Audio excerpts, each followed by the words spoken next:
Il était une fois deux jeunes inséparables.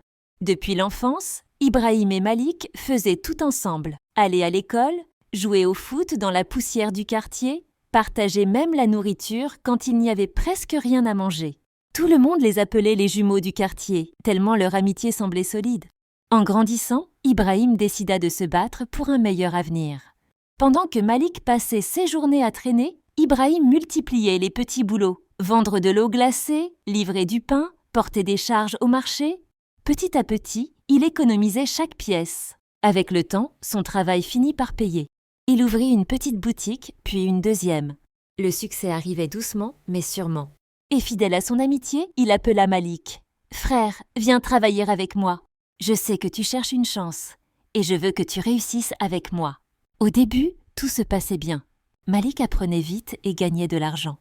Mais au fond de lui, il avait une pensée sombre. Pourquoi Ibrahim est-il le patron et pas moi? Avant que je continue cette histoire, abonne-toi maintenant pour ne pas manquer les prochaines histoires vraies et pleines de leçons. Les jours passaient et la jalousie grandissait dans le cœur de Malik. Il commença à détourner de l'argent discrètement. Puis, un jour, il alla encore plus loin. Il fit accuser Ibrahim d'avoir escroqué ce propre client.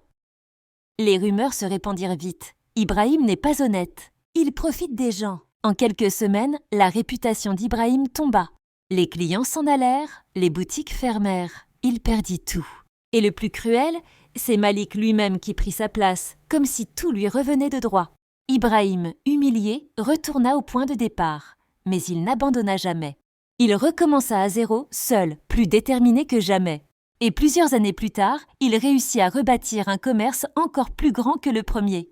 Le destin finit par rattraper Malik. Et ces mensonges furent révélés, et tout le monde découvrit la vérité. Mais il était déjà trop tard pour lui.